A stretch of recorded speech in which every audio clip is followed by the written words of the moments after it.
Siapa yang suka ngira kalau stroke itu cuman buat orang tua aja? Salah besar teman-teman. Kita yang umur 20, kita yang umur 30 itu juga bisa kena karena stroke ini gak ngenal usia.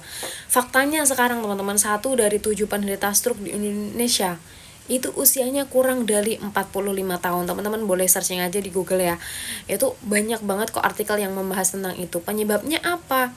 Penyebabnya ya kayak gaya hidup yang buruk, fast food, begadang, terus stres, jarang olahraga.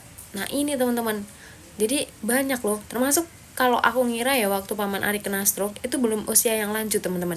Jadi masih usianya itu di 30 jalan 40, dan waktu itu udah terkena stroke. Nah stroke-nya itu dia stroke penyumbatan, jadi penyumbatan di otak, dan waktu itu udah sampai yang sempat koma 4 hari di rumah sakit, itu nggak sadarkan diri, dan waktu bangun-bangun, waduh, separuh badan itu nggak bisa digerakkan teman-teman. Jadi kayak mati rasa sebelah separuh badan.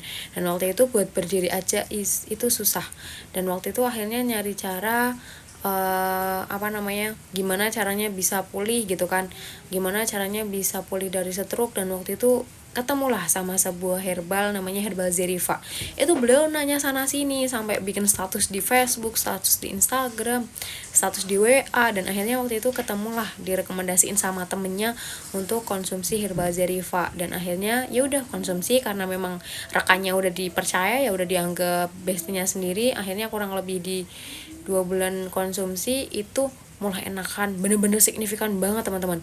Yang tadinya susah untuk berdiri aja itu udah bisa beraktivitas normal, udah bisa jalan, udah bisa lari, dan nyetir tuh udah biasa banget. Dan akhirnya di 3 bulan kurang lebih bisa konsumsi, alhamdulillah mulai membaik, mulai sehat.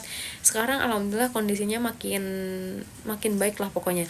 Dan alhamdulillah kemarin habis info juga kalau kondisinya nggak pernah kambuh lagi, dan udah benar-benar normal kayak orang biasanya. Nah teman-teman, semoga ini bisa menjadi gambaran ya dan pembelajaran untuk teman-teman. Semoga kita sehat selalu. Terima kasih.